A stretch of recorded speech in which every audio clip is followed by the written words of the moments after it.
The philosophers were a secret society of power brokers formed in a pact between the US, Russia, and China in the early 20th century. Of course, by that time, the American and Soviet branches had already parted ways. But there were those among the remaining Russian philosophers not entirely happy with the one-party communist state. The boss reached out to them. She arranged clandestine meetings in Berlin, hoping to find a way into OKB-1, the Soviets' premier design bureau. She worked tirelessly to win their sympathy, in some instances using huge sums of cash, in others by helping them over the Berlin Wall. It was a dangerous game to be playing. The philosophers had everything on her, and not just information either.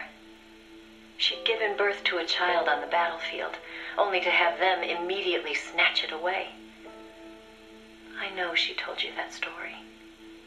If that child was in the hands of the Soviet philosophers, she'd be putting more than just herself in danger. But she did what she had to do.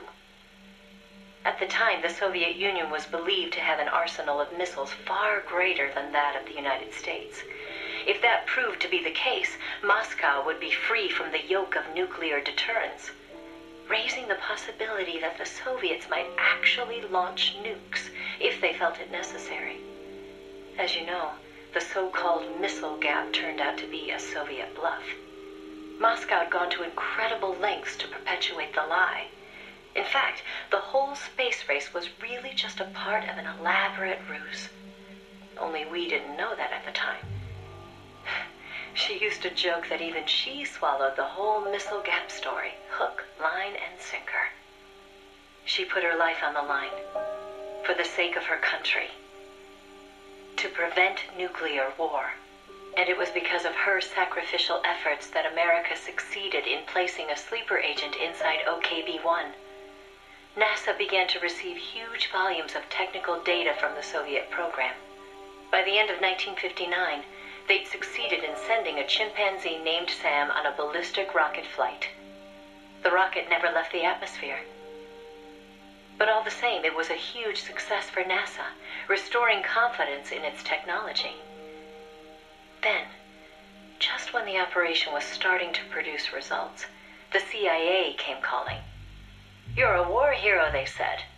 "No need for you to dirty your hands with this sort of black ops. We'll take it from here." In effect, they wanted to reap the rewards for themselves. But the boss didn't object. "My part is over," she said. "I don't care what you do with the data now." It seemed as if NASA was making great strides toward manned spaceflight, while the Russians lagged behind. They even got a report from their mole at OKB-1. "The safe return of Sam has sent our scientists into a panic," he said.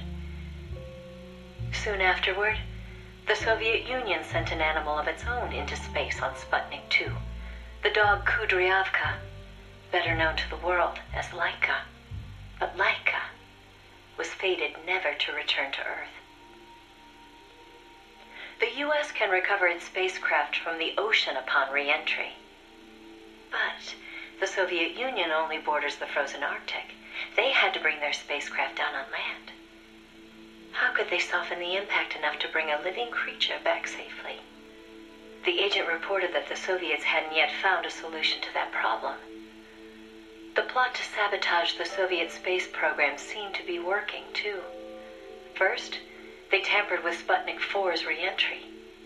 Then, 2 months later, one of their rockets exploded on the launch pad. They did manage to send 2 dogs into orbit aboard Sputnik 5 and return them safely to Earth. But the agent dismissed it as a fluke. Dogs, sure, but humans? They didn't have the technology. Everybody believed it. Everybody was complacent. Everybody. Except the boss. There was something about the Sputnik 5 schematics they were getting that didn't seem right. Some kind of ejection device on the capsule that didn't quite belong. She couldn't figure out the reason why it was there. What was it supposed to eject? NASA shrugged off her concerns. They figured it was probably meant to eject the flight recorder in case of an accident. The boss pleaded with them to investigate, but the CIA wasn't having it. They probably thought she was trying to reclaim some of the glory for herself. The boss wouldn't give up. She decided to head to the Soviet Union herself, alone, without any backing from the CIA. By the beginning of the next year, 1961, she'd succeeded in infiltrating OKB-1. That's when she saw the truth for the first time.